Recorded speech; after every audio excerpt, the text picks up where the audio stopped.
दोस्तों, welcome to Vidya home. आज हम आपके लिए लाए हैं कॉन्स्टिट्यूशनल लॉ ऑफ इंडिया में अनुच्छेद 19 में भाषण और अभिव्यक्ति की स्वतंत्रता का क्या अर्थ है। तो चलिए देखते हैं। भारतीय संविधान अनुच्छेद 19 के तहत सभी नागरिकों को स्वतंत्रता के अधिकारों की रक्षा की गारंटी देता है। अनुच्छेद 19 के तहत 6 स्वतंत्रता के अधिकारों की रक्षा की गई है। नंबर 1, भाषण और अभिव्यक्ति की स्वतंत्रता। नंबर 2, शांतिपूर्वक और बिना हथियारों के सम्मेलन का अधिकार। नंबर 3, संगम या संघ बनाने का अधिकार। नंबर 4, भारत के किसी क्षेत्र में आजादी से घूमने का अधिकार। नंबर 5, भारत के राज्य क्षेत्र के किसी भाग में निर्बाध घूमने और बस जाने का निवास करने का अधिकार। नंबर 6, कोई भी व्यवसाय, व्यापार या कारोबार करने का अधिकार। मूलतः अनुच्छेद 19 में 7 अधिकार थे, लेकिन संपत्ति को खरीदने, अधिग्रहण करने या बेचने के अधिकार को 1978 में 44वें संशोधन अधिनियम के तहत समाप्त कर दिया गया। इन 6 अधिकारों की रक्षा केवल राज्य के खिलाफ मामलों में है, न कि निजी मामले में। अर्थात यह अधिकार केवल नागरिकों और कंपनियों के शेयरधारकों के लिए है, न कि विदेशी या कानूनी लोगों जैसे कंपनियों या परिषदों के लिए। राज्य इन 6 अधिकारों पर अनुच्छेद 19 में उल्लिखित आधारों पर उचित प्रतिबंध लगा सकता है। भाषण और अभिव्यक्ति की स्वतंत्रता। यह अनुच्छेद प्रत्येक नागरिक को अभिव्यक्ति दिखाने, मत देने, विश्वास एवं अभियोग लगाने की मौखिक, लिखित, छिपे हुए मामलों पर स्वतंत्रता देता है। उच्चतम न्यायालय ने भाषण और अभिव्यक्ति की स्वतंत्रता में निम्नलिखित को सम्मिलित किया। नंबर 1, अपने या किसी अन्य के विचारों को प्रसारित करने का अधिकार। नंबर 2, प्रेस की स्वतंत्रता। नंबर 3, व्यावसायिक विज्ञापन की स्वतंत्रता। नंबर 4, फोन टैपिंग के विरुद्ध अधिकार। नंबर 5, प्रसारित करने का अधिकार, अर्थात सरकार का इलेक्ट्रॉनिक मीडिया पर एक अधिकार नहीं है। नंबर 6, किसी राजनीतिक दल या संगठन द्वारा आयोजित बंद के खिलाफ अधिकार। नंबर 7, सरकारी गतिविधियों की जानकारी का अधिकार। नंबर 8, शांति का अधिकार। नंबर 9, किसी अखबार पर पूर्ण प्रतिबंध के विरुद्ध अधिकार। नंबर 10, प्रदर्शन विरोध का अधिकार, लेकिन हड़ताल का अधिकार नहीं है। राज्य भाषण और अभिव्यक्ति की स्वतंत्रता पर उचित प्रतिबंध लगा सकता है।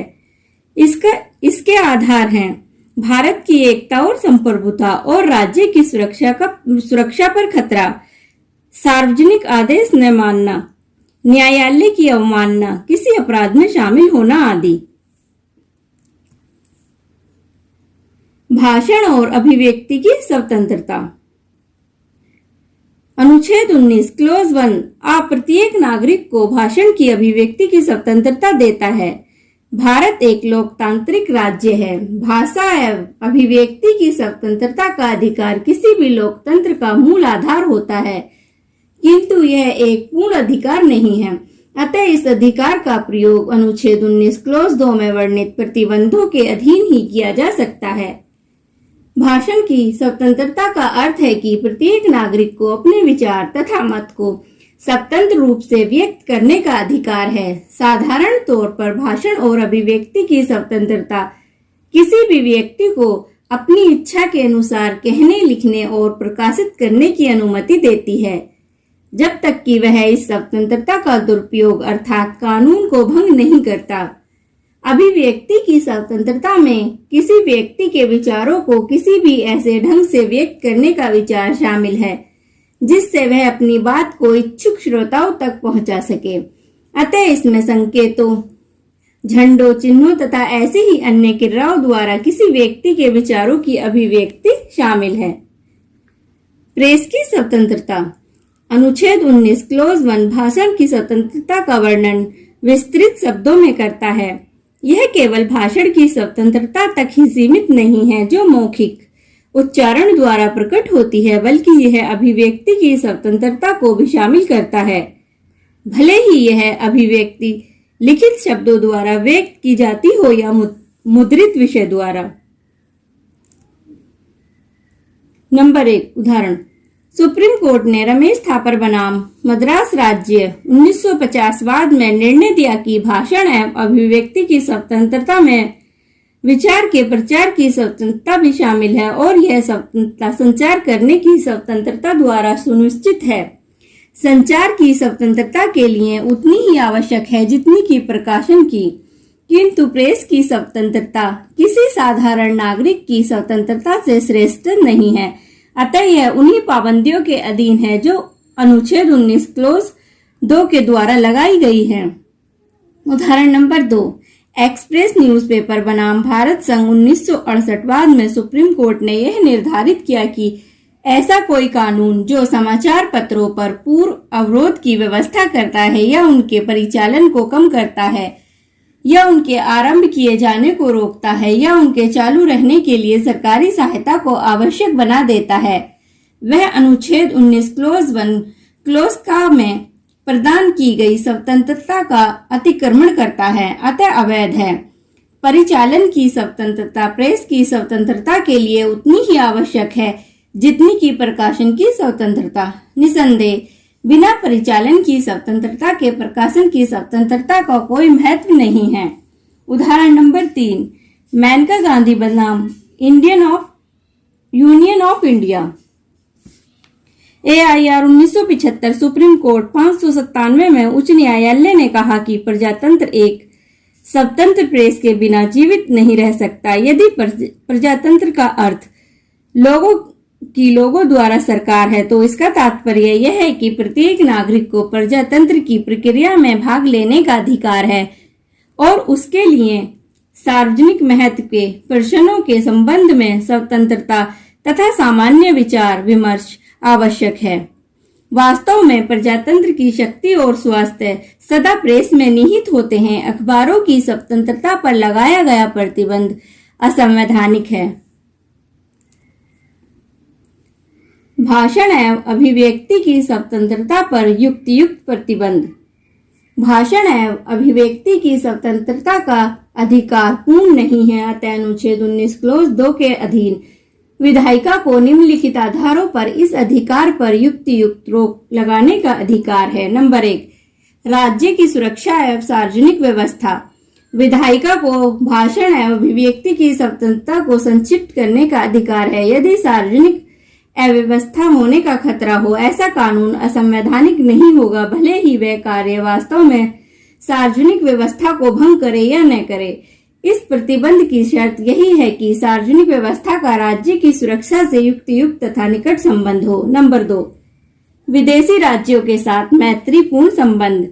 किसी मित्र राज्य के विरुद्ध प्रचार को रोकने के लिए विधायिका कानून बना सकती है, क्योंकि यदि ऐसा न किया जाए तो भारत की विदेश नीति असफल हो सकती है। नंबर 3, शिष्टाचार एवं नैतिकता। साधारणतः ऐसा कोई प्रकाशन अश्लीलता समझा जाएगा यदि वह जनता के अधिकांश सदस्यों के मन में, जिनके हाथ में वह किताब पढ़ जाए, कामुक विचार और वासना में इच्छा उत्पन्न करने वाला हो। ऐसी अश्लीलता को रोकने के लिए विधायिका कानून बनाकर युक्तियुक्त प्रतिबंध लगा सकती है। उदाहरण, सुरजन सिंह बनाम स्टेट ऑफ राजस्थान 1956 वाद में निर्णय दिया गया कि भाषण एवं अभिव्यक्ति की स्वतंत्रता के तहत अश्लीलता को रोकने के लिए पाबंदी आवश्यक है। न्यायालय। नंबर 4, न्यायालय की अवमानना। इसके अंतर्गत ऐसा कोई आचरण शामिल है जो न्यायालय का अपमान करने वाला हो या अन्य व्यक्ति के उचित मार्ग में बाधा या हस्तक्षेप करने वाला हो।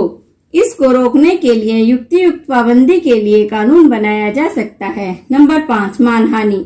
इसके अंतर्गत ऐसा कोई कथन जो किसी व्यक्ति को घृणा, हंसी या अपमान का पात्र बनाता है मानहानिकारक होता है। मानहानि संबंधी विधि द्वारा 499 आईपीसी में वर्णित है।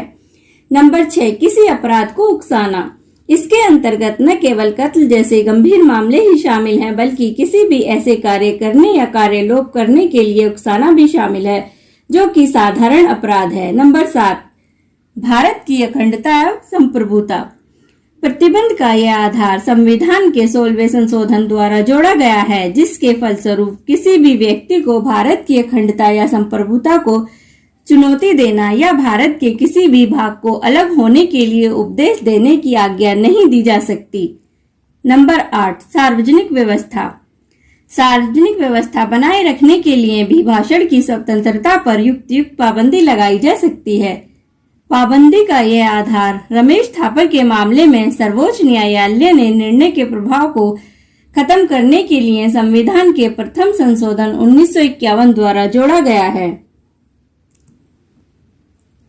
दोस्तों, विधि के विषय से संबंधित वीडियो और important notes and question bank के लिए नीचे दिए लिंक पर विजिट करें www.vidyahome.com। Thank you guys.